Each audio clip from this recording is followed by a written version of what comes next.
మార్పులు తెచ్చిపెడుతోంది. బయటపడకపోయినా రెబల్స్ రోజు రోజుకి పెరిగిపోతున్నారు.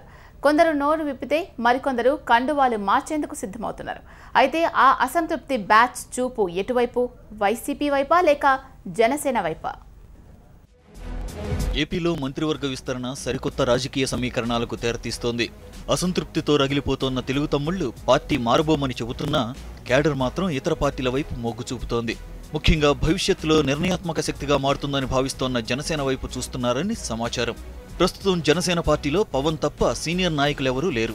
దాంతో జనసేనలో చేరితే తమకు ప్రాధాన్యత దక్కుతుందని భావిస్తున్నట్లు తెలుస్తోంది.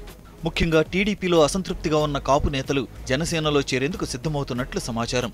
జనసేనలో బెర్తులు కన్ఫర్మ్ చేసుకునేందుకు పవన్ టీంతో మంతనాలు జరుపుతున్నారనే టాక్ వినిపిస్తోంది.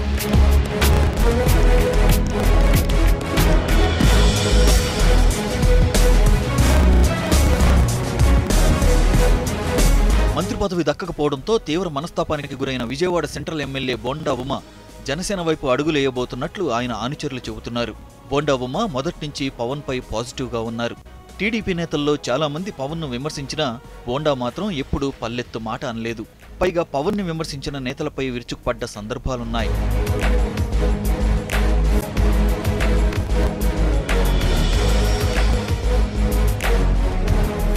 ఇక మంత్రి పదవులు దక్కని జ్యోతుల నెహ్రూ వంటి వాళ్లు పైకేమీ అనకపోయినా లోపల మాత్రం రగిలిపోతున్నారు. వైసీపీ నుంచి సైకిల్ ఎక్కింది ఇందుకేనా అంటూ కుమిలిపోతున్నారు. అయితే మళ్లీ వైసీపీ గూటికి వెళ్లలేని పరిస్థితి జ్యోతులది. అదే సమయంలో టీడీపీలో ఉన్న కాపు నేతలు కొత్తపల్లి సుబ్బారాయుడు, తోట త్రిమూర్తులు కూడా తీవ్ర అసంతృప్తిలో ఉన్నట్లు సమాచారం. వీళ్లంతా ఇప్పుడు జనసేన వైపు చూస్తున్నారనే టాక్ వినిపిస్తోంది. పీఆర్పీలో ఉండగా వీరందరికీ పవన్తో మంచి సత్సంబంధాలు ఉండడంతో ఈ టాక్కి మరింత బలం చేకూరుతోంది. ఒకవేళ టీడీపీలో అసంతృప్తితో ఉన్న కాపు నేతలు జనసేనలో చేరితే ఏపీ రాజకీయాలు హాట్గా మారే అవకాశాలు కనిపిస్తున్నాయి. అయితే కేవలం కాపు సామాజిక వర్గం వాళ్లే కాకుండా టీడీపీలో సరైన గుర్తింపు లేదని భావించే చాలా మంది జనసేన వైపు అడుగులేసే అవకాశాలు కనిపిస్తున్నాయి.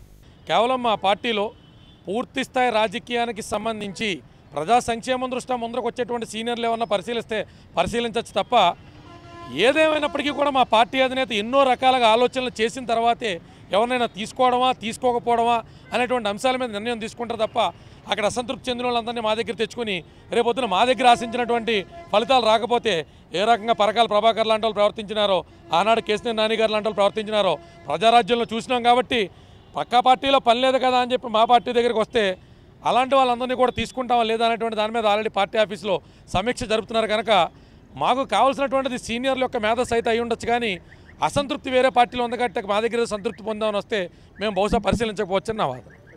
మరి ఇందులో అసలు నిజమేంతో, జనసేనలోకి వెళ్లే టీడీపీ నేతల లెక్కెంతో ఇప్పటికిప్పుడు తేలేది కాదు. కానీ టీడీపీ వైసీపీ యుద్ధంలో జనసేన లాభపడే అవకాశాలున్నాయంటున్నారు రాజకీయ విశ్లేషకులు. అంతేకాకుండా ఇటీవల తన సన్నిహితులతో బోండా ఉమ చేసే సంభాషణలు ఈ అనుమానాలకు తావిస్తున్నాయి. ముఖ్యంగా గతంలో జనసేన నుంచి ఆఫర్ వచ్చినా వెళ్లలేదని బోండా ఉమ తన సన్నిహితులతో చెబుతున్నారు.